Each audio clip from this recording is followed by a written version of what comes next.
Let that shit slide. Let that shit slide.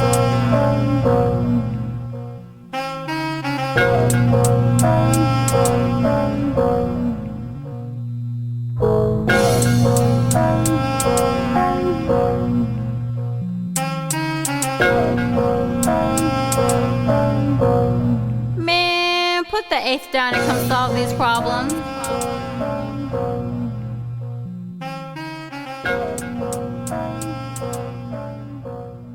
I want to go through a few things, and I've known you for quite some time, and I've only called you one name, but I do know you, and I know that's not your first name. So, first name, Harold.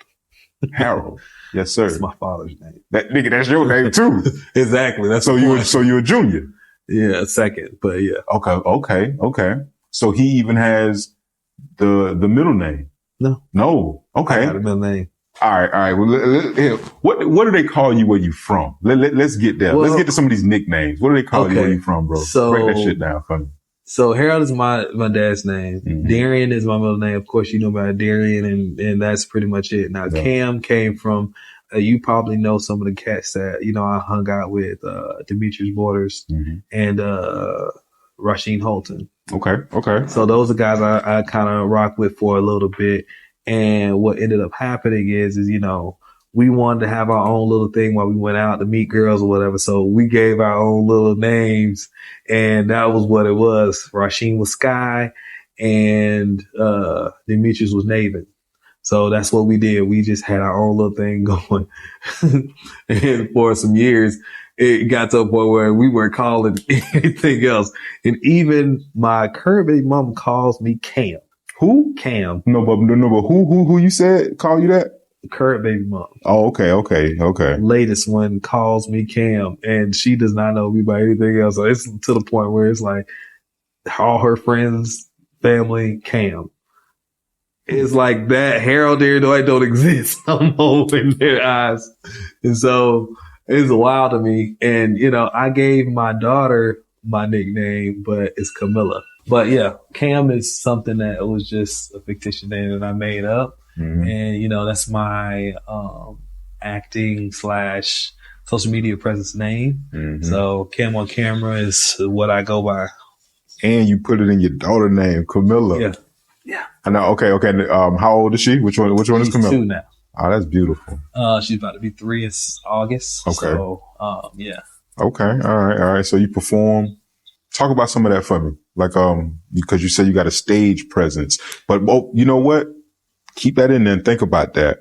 But I have to ask you about this name just really quick. Mm-hmm. You said that, y'all came up with it. So did you create Cam, or did one of your homeboys actually name you and then you named him and y'all all created your own names? We all created our own names. So this might be an alter ego. Right. Wow. Basically it was, I don't know why. And, what I'm saying? Like, it was something that was in my head. I don't know. Okay. But it was mine, and I took it on, and it's like a whole presence. And even my dad play over and over again about the name. Hey, Cam, family Cam. They say it as in condescending tone, like I'm trying to extinguish my other name, but it's not even like that. It's just my whole persona. Right. I like that. But you want to hear about the, well, no, because Cam is when you perform though. Right. So if it is alter ego, you have to, I guess this is somebody you created. Right. So when you perform, and let's talk it through. So what do you do? You doing your jokes, you're doing your dancing, right. You're doing, talk me through that. Well, I've been there since I was a kid. I don't know if you remember, but 8th grade talent show. All that. Yeah, man. So I've been dancing since I was a kid. And the thing about it is that, it was Showtime for a long time. It wasn't Cam. It was Showtime back in high school coming up. And, you already know, dance was here for me all the way up until college. So I mean, I love dancing. It was nothing more else better for me. You know, I did it everywhere, you know, and I love to show out in front of females. And that's what got me to females. So it's crazy that now as an older person, I sometimes be like, man, I don't feel like that. Like I was going to create a couple of, you know, videos today, but I was just like, man, and which I probably still will, but I was like, man, like sometimes I'd be like, I don't feel like doing it. Like not no more. Like not like I used to. Cause I want to share something with you, cause this memory just came in my head as you talking about the dancing and showing out in front of girls. Like I said, I've known you before the school shit and everything. So I remember when it actually clicked in my head that this shit for real. So there was one day, this is uniform days, nigga. We was at Rochelle. We was walking in line. Watch that. Think about what grade we was in. Had to walk in line. Right. Walking to lunch. Right. And one of the older girls, like in middle school, like super big. Like, I'm like, she just came up to you, grabbed you out of line, hugged up on you and everything. I'm like, "Cuz, what the fuck?"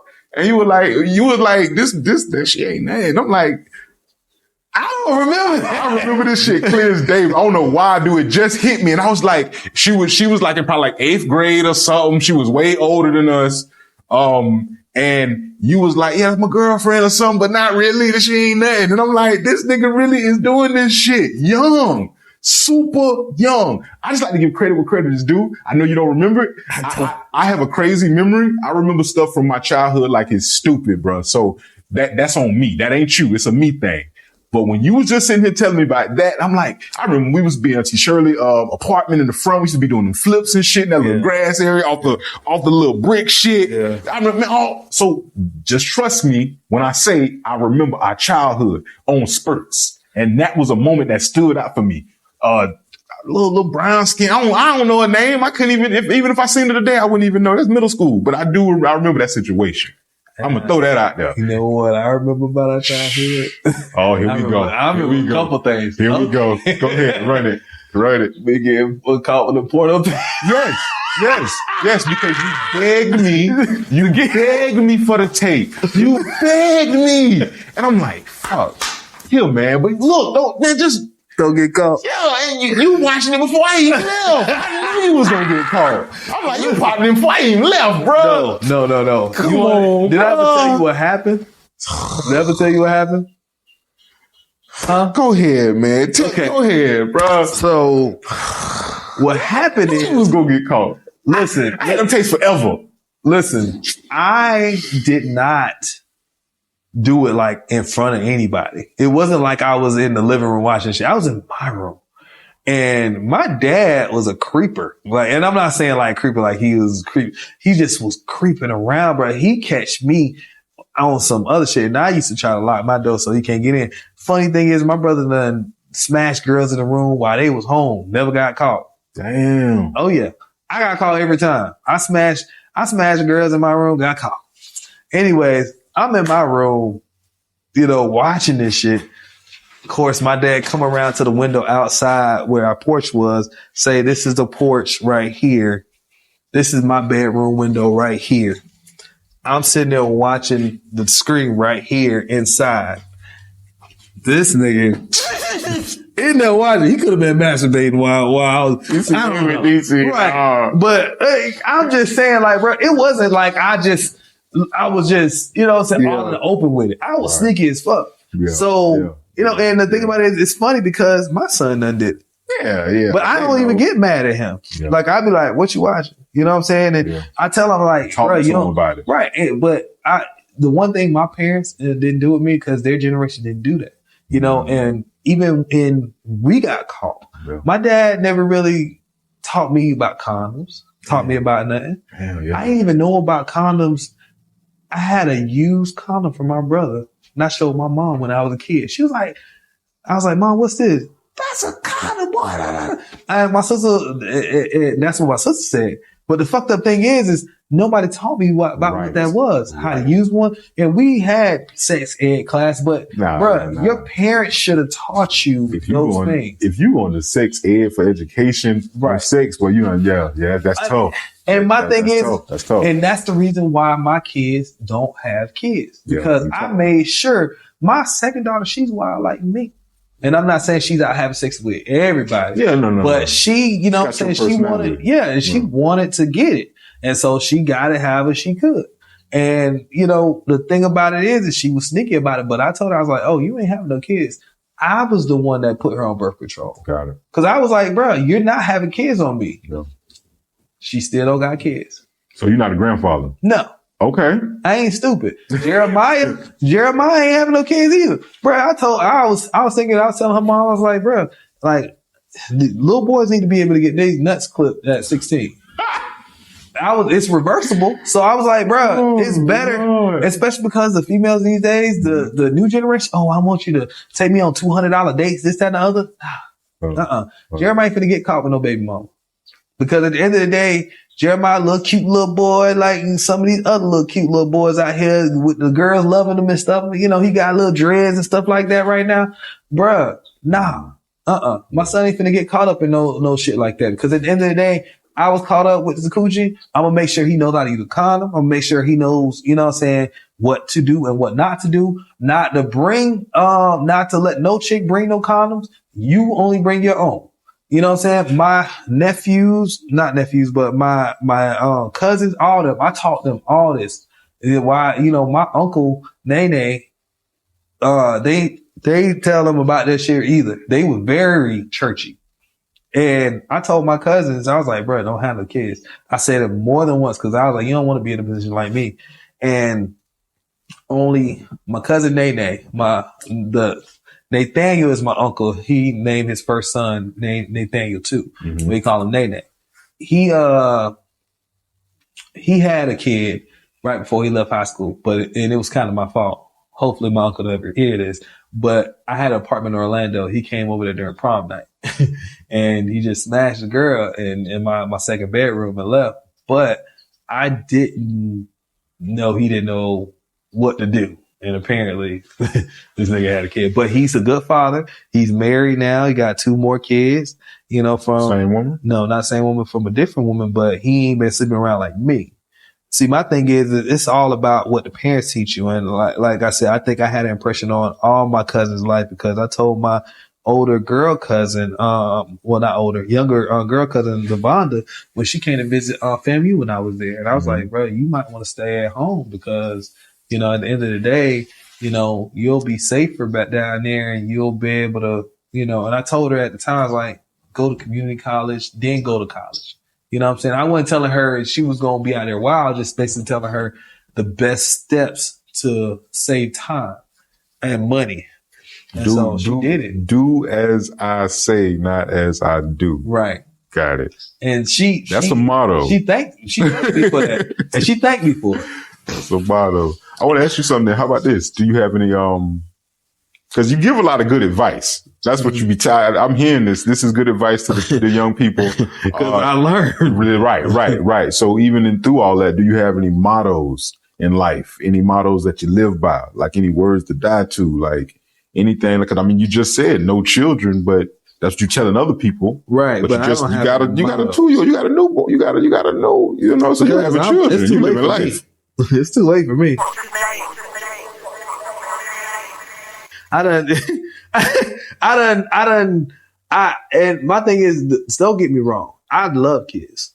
I've always loved kids. Even when I was a young kid, I used to be in church playing with the little babies in church and stuff like that. I'd be wanting to try to help take care of them. I always loved kids. So it was never really a situation where I never loved kids. But my thing is, I wish I would have done it at the right time with the right person. Mm. And even though, you know, I can say this about myself, even though my baby moms are assholes, if I would have had my daughters at the age I am now, I probably would have been better equipped to be in their lives better. Because at the end of the day, I think my mindset and the way I am, I don't give a shit. Like, cause when my baby, like I said, when I was younger, I didn't give a shit. I like my baby mom was basically one went to the Bahamas for a number of years. I ain't give a shit like that. I was like, I'm still doing my thing. But if it was me now, I would have been calling, texting every day, trying to talk to her, whatever. My mindset is totally different. And that's what changed though? What changed for you? I think just like I said, maturity comes when you become, and that's why, we used to laugh at men that had the dad jeans and stuff back in the day, and they didn't have any kids until they're like in their 30s. Mm-hmm. That's why, because we thought it was so uncool to be an old parent, but they knew back then in your 30s and late 30s, you probably were better off having kids at that time, because honestly, it's just wisdom. And through the years of doing bullshit, you learned all the knowledge and wisdom, from those 20s. You needed those 20s to have your fun. Yeah. And that's why I tell all the men, like my godson, when he was young, up until now, I had a godson. I stopped fucking with him too, because he stole from me 3 times, but I cut a lot of people off in like the last 5-10 years. But anyways, I want to say this real quick, cause on that note you just said, cause what you just said, I didn't know that until probably maybe the last 5, maybe 8 years. Yeah. There's this lady, Dr. Frances Cress Welsing. Mm-hmm. She's a 3rd generation, psychiatrist. Mm-hmm. Right. And she even said that she dealt with children all the time. Mm-hmm. And she said that for adults, males, mm-hmm. you shouldn't have any more than, you shouldn't start having children until you're about 35. For females, about 30. Right. Right. It's their eggs. Yeah. Right. So for about 30 for them, about 35 for the male. And she even goes so far as to say you shouldn't have any more than 2. And you shouldn't have them more than 3 years. You got to have at least 3 years apart. Right. Because you got time to mold one, talk to one, do the things that you need to do to imbue all the stuff that you need to do within them. And I get that. I did psychology too when I was in college. So, yeah. I understand the concept. And I believe she's right, because, and the funny thing is my first 2 are 2 years apart. Mm-hmm. My second 2, the one that I ain't know of, and Jeremiah 2 years apart. And this last one is the farthest from all of them. That was the crazy thing about it. But if I would have had them from one person, it would have been, like that. Yeah. But I agree. I agree with the fact that you should not have kids, until you're in your 30s, because your idealisms and don't really set in until you're around your 30s. The way you think, your skills, everything doesn't set in. And you don't have, like, in your 20s, you should be traveling. You should be trying to see what the world is like.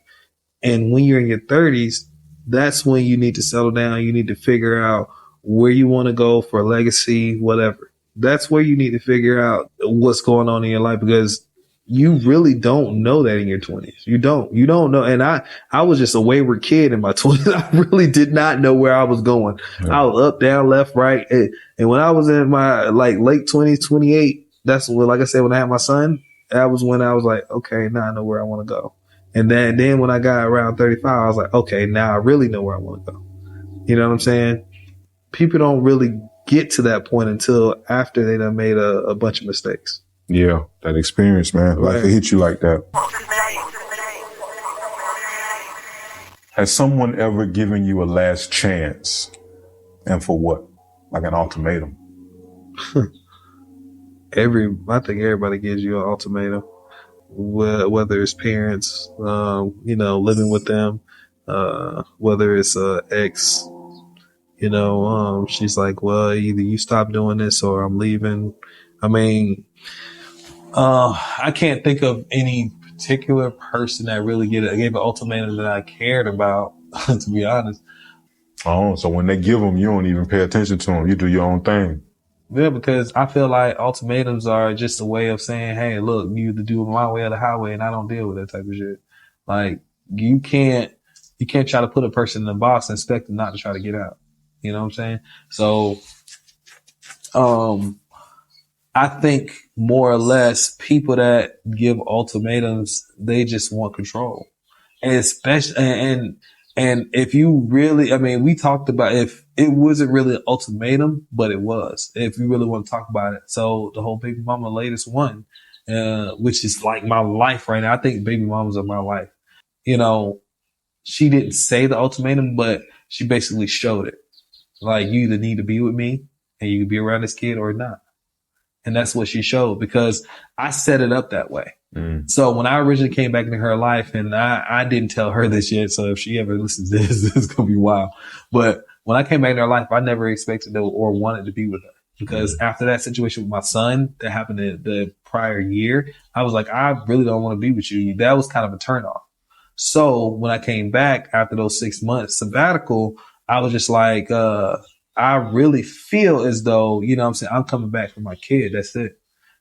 But I did a therapy because I felt like, hey, look, let me do this. Let me feel this out. Let me see if I can make this work for her. Right. Because she needs to have a normal life. Her first 2 kids, their dad, and not talk, you know, about him too much, but he was in and out.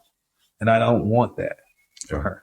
And so we went down those 6 months, and I tried to do everything I could. Like, literally, the therapy session, and this is one thing that I don't understand about women, because it's happened with Lily and it happened with my late baby mom. When you ask a woman to do something, they'll say, oh, well, it takes time for me to figure this out. It takes time for me to do this. Like, you say, well, it takes time for you to heal. It takes time for you to do this, that, and other. But for me, it don't take no time at all. It takes a second for me to figure out what I want and do it. When she was like, I want help. I want this, that, and the other at the house. I need somebody to help me clean. I need some. Literally, I cleaned the whole house. I cooked for the house. Simple. It was not a hard task to do. And that's why I feel like women that make those type of excuses, they really are saying, oh, well, I just don't want to do it right now, so I'll do it when I get to it. You know what I'm saying?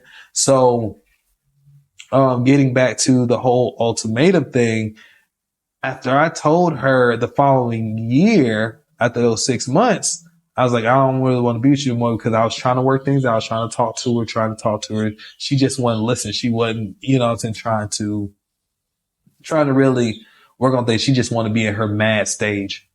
And that's another thing about Libras. They feel as though I'm going to stay here until I'm ready to move on. And the logic is crazy, because even the male version, like, I've talked to females female that was married to a Libra, and like, he is weird. And she used to tell me stuff. I don't even want to get in that. But, so after I set it up, I literally set it up that way. I was like, look, I'm tired of playing around, playing these games. I don't want to do this no more. Blah, blah, blah. I want to, you know, I'm just try to work on trying to see my daughter, whatever. Everything changed.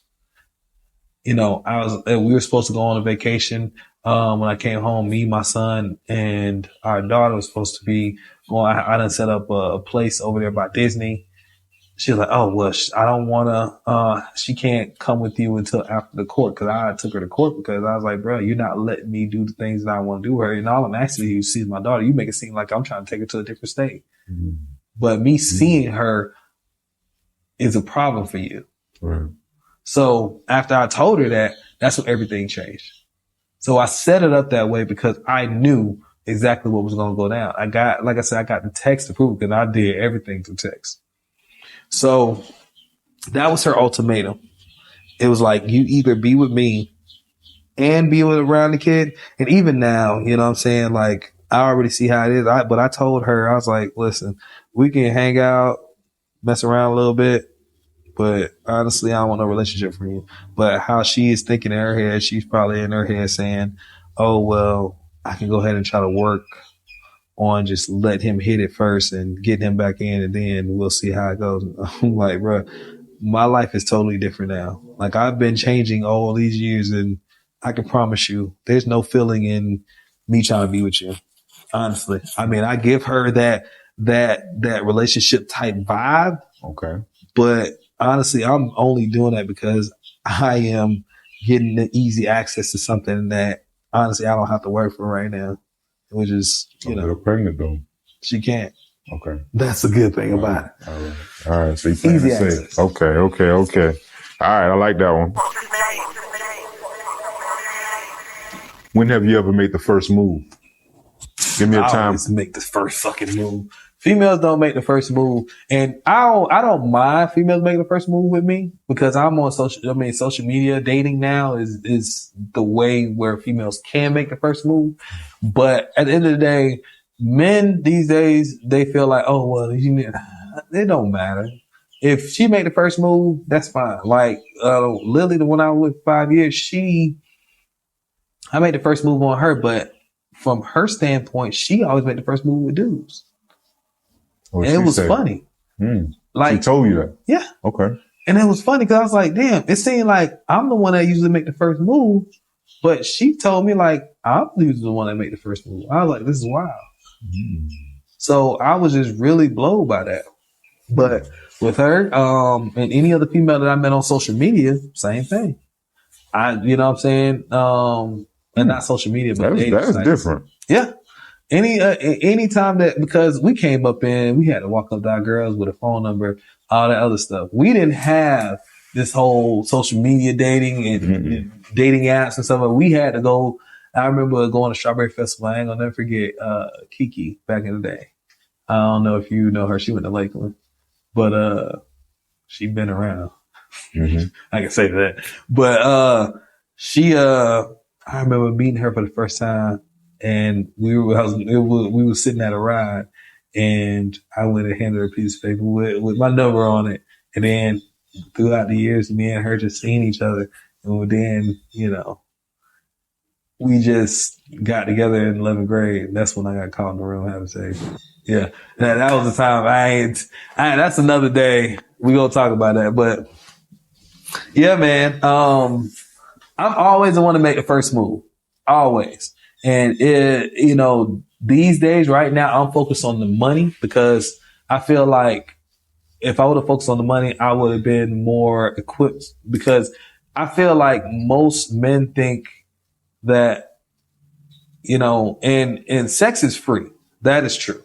Sex is free. It's like a handshake. You're not doing anything. But my thing is there's no woman that is not in this world going to want to be protected, loved, and provided for.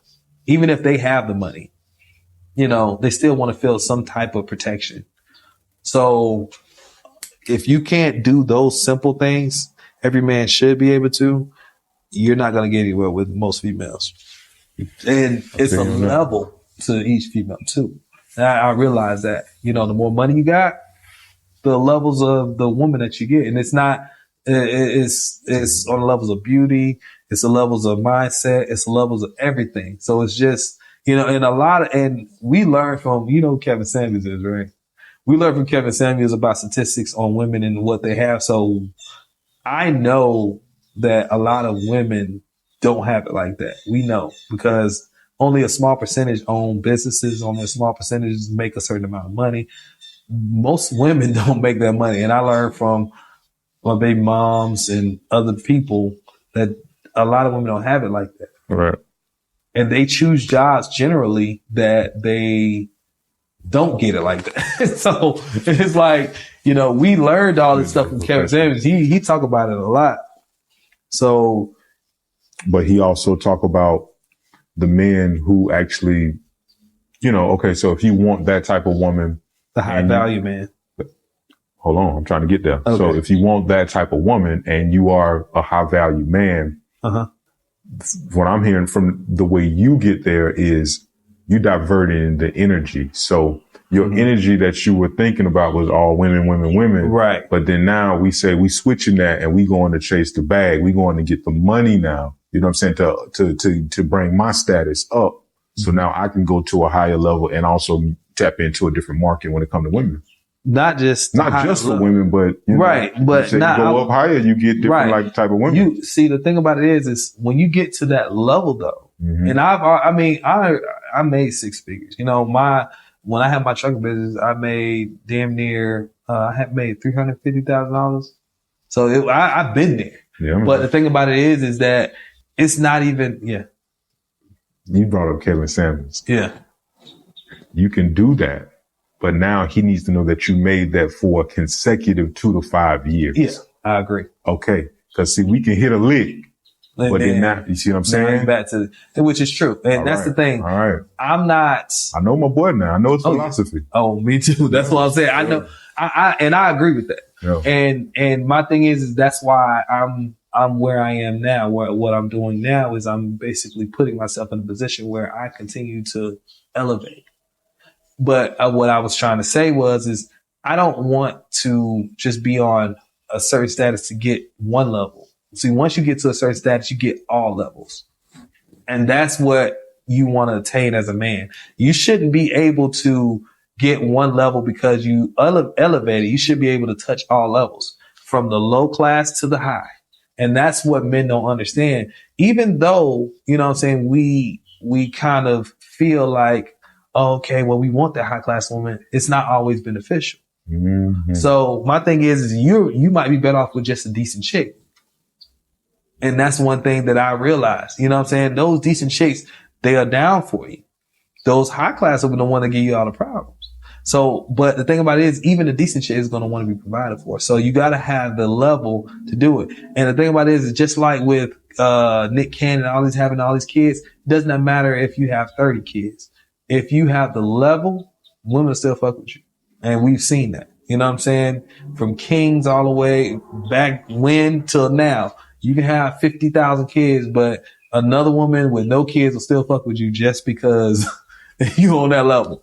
And so, yeah, that's okay. I don't want to have 50,000 kids. Yeah. Put that out. All right. I get that. All right, here we go. The last one, because we out of here. So if you can, and just humor me. Let's go here. Okay. So let's discuss something in your life that you just can't seem to get over. Something that you can't push through, but it's like, even as time passes, like this shit just keep happening. It's like, why the fuck I keep going through this shit? I don't understand it. Why? How? Well, being that my life has been based on kids and women, that's one big issue that I've been trying to push through in my control of that. You know, once literally last year, I had the issue of, you know, having to deal with the fact that when I get with the woman, you know, I need to control myself on my sexual desires, on being able to pick and choose, because a lot of times when they say women give access to sex, men give access to marriage. That's what Kevin Samuels came up with. Yeah, because they want a relationship. And I believe that. But the thing about it is men need to learn how to control that. Why? Because at the end of the day, so if you don't have any control of your sexual desires, then when a woman, and you're not disciplining those sexual desires, women tend to use that to your, at an advantage to themselves. So my thing is, if you're able to control it, and she's like, oh, well, you ain't gonna get nothing to this. Okay. That's fine. I don't need it. And if I do need it, I don't need it from you. So my thing is I'm disciplined enough to say, I can wait, or I can find somebody else. You know what I'm saying? Or you can wait and still have a few more that you're doing stuff while you wait. Right. Like, and that happens we've all done the time. that. Yeah. Like, But, so that's, to me, that whole, when they be talking about weight shit be kind of crazy. But I get what you're saying. And I like where you're going with this. As we get older though, I've done learned, and I've been disciplining myself to kind of be on a sabbatical from sex, or be on hiatus from sex. But the problem is once you come off the hiatus, it's like making up for lost time. I'm going to break, like literally last year, bro. I'm telling you this one female, and I ain't gonna say no names. This one female I'm talking about, I could not keep my hands off her. I'm talking about, we spent the whole entire, like maybe a day or two fucking. I'm talking about back to back to, and she was wow. I was like, God damn, bro, I cannot keep my hands off this woman. Right. And it was wild. And so, you know, and my thing is like, you don't know when you're going to get it again. That's why, you know, me personally, I feel as though I don't want to be like that. I don't want to put myself in that position because that means that when I get to that level, that status that I want to be at, guess what? If I get that badass woman that I really want, or I'm just hitting a badass woman that I really want, I don't even want to marry her, want to be with her. But women from left and right gonna come, especially on social media, women coming from left and right. You fly out, you do this, you do that, wine and dine her, she like, I'm gonna give it to you. You might end up getting her pregnant. You might end up getting in a situation where you don't know. You know what I'm saying? You might do something that, you don't want to do. And the thing about it is as a man, you need to be able to control that because it always turns bad for you. It always turns bad. And that's one thing about me that I think is the worst part about myself because it's like, I'm gonna jump your fucking balls. Right. And being married, I mean, because being married is a good thing because you got steady, consistent, sex, so you don't have to deal with the outside stuff. But at the end of the day, bro, I don't know. Variety. It's variety because that too. But you look. So even when you're married? Because I know you and your personality. So yeah, you saying you're trying to control your urges, and I get that. But when you're with the woman that you love and you want to be with, and you create a life with, right? You still have these urges, and you still act upon these urges with other women. So, right. Do you think that's ever going to change in you?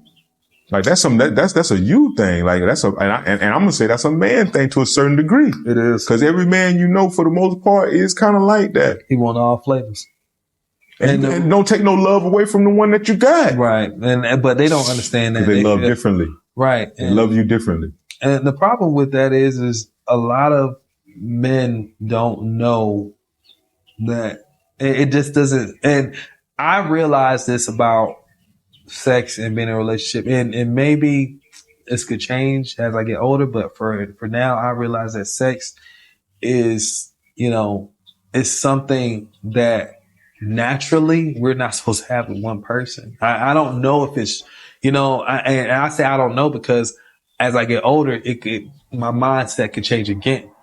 But for now, being with somebody and you see the sex changes after being in a relationship 3 to 5 years. I don't know if you ever heard of Coach Greg Adams. Mm-hmm. Okay, look him up. He said, Coach Greg Adams said that from year 1 to year 3, that's going to be the time, the honeymoon phase, kind of like, with the love high and all the other stuff. After those 3 years, that's when you got to find whatever else is there to basically take up that space. Because those first 1 to 3 years, it's like, oh, we on that love high. After that, it's just like the sex hey, coochie ain't getting as wet as it used to be, or just don't feel like it. All that, humping and stuff, you don't feel like doing it no more with that person. But if you meet somebody else, y'all do the same thing. It's brand new. It's like that love high again. Those endorphins going, all that other. But when you, with your wife or whatever, it's like, damn, I don't feel like that. But one thing that I can say is that when I left Lily, it was tough.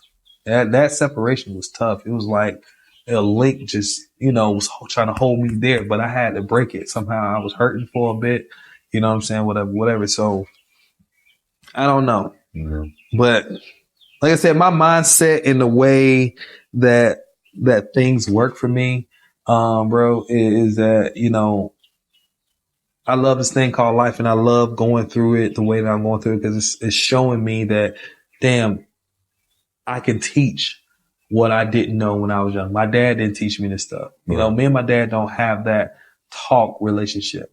And I'm glad you did come over here because to be honest, we as men don't get to share our thoughts like this, with other men. And they be trying to tell us to go to a women therapist. I'm like, no, that ain't going to work because she don't understand us.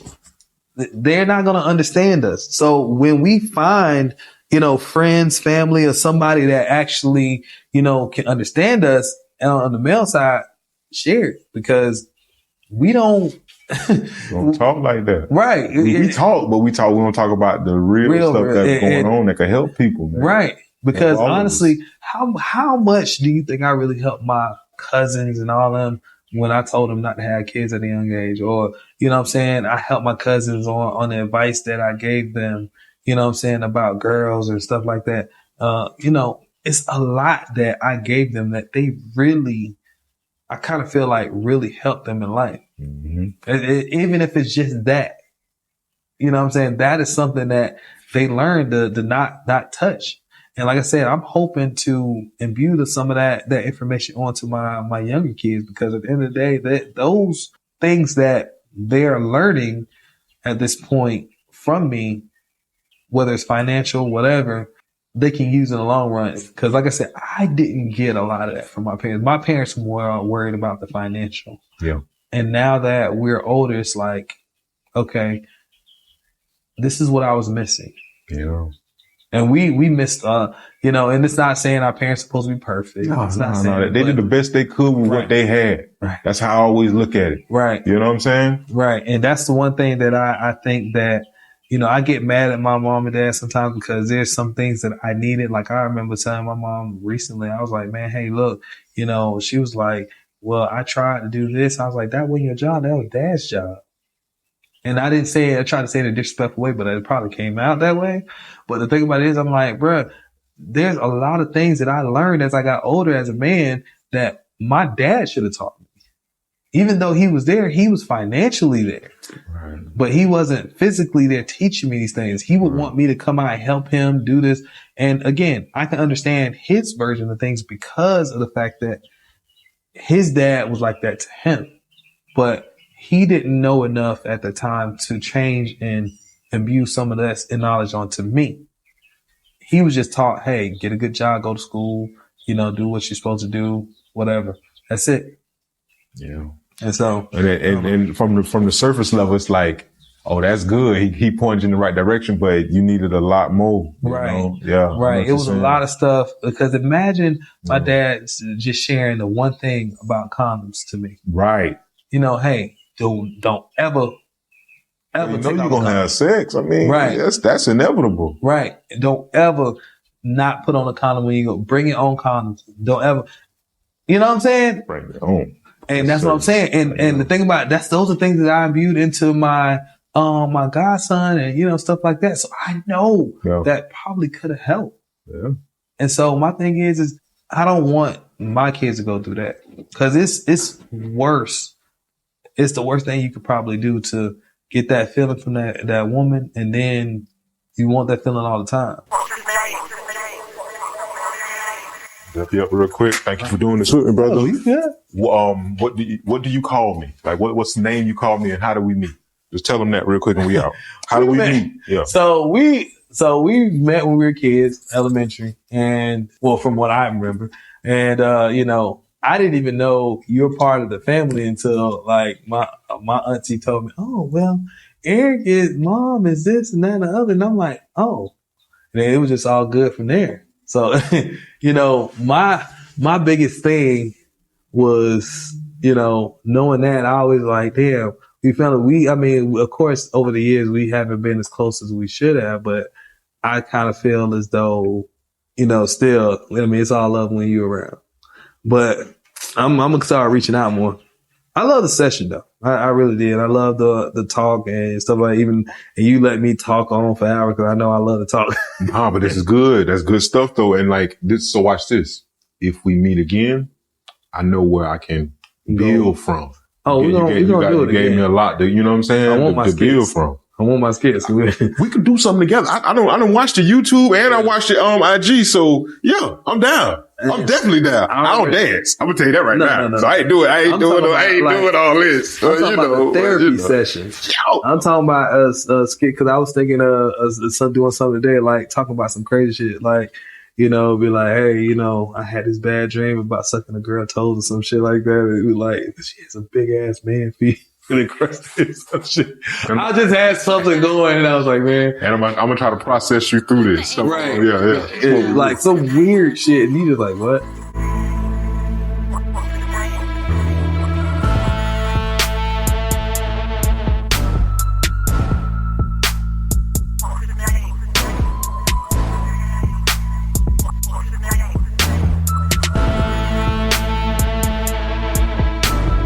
Put the F down.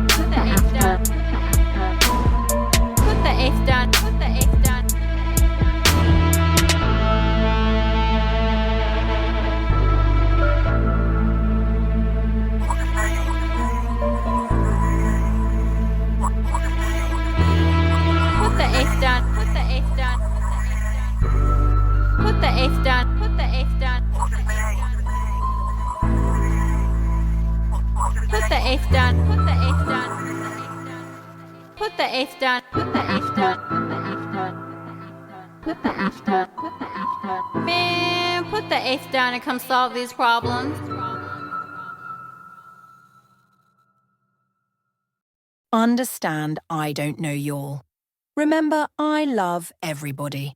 I am not your licensed therapist, and nothing shared on this podcast should be taken as medical, mental health, or legal advice. The discussions we have here are for educational, informational, and entertainment purposes only. We engage in open, honest conversations, sometimes including the mindful use of cannabis in a therapeutic setting. So kick back, take what resonates, and remember, always consult your own licensed professional for personalized guidance.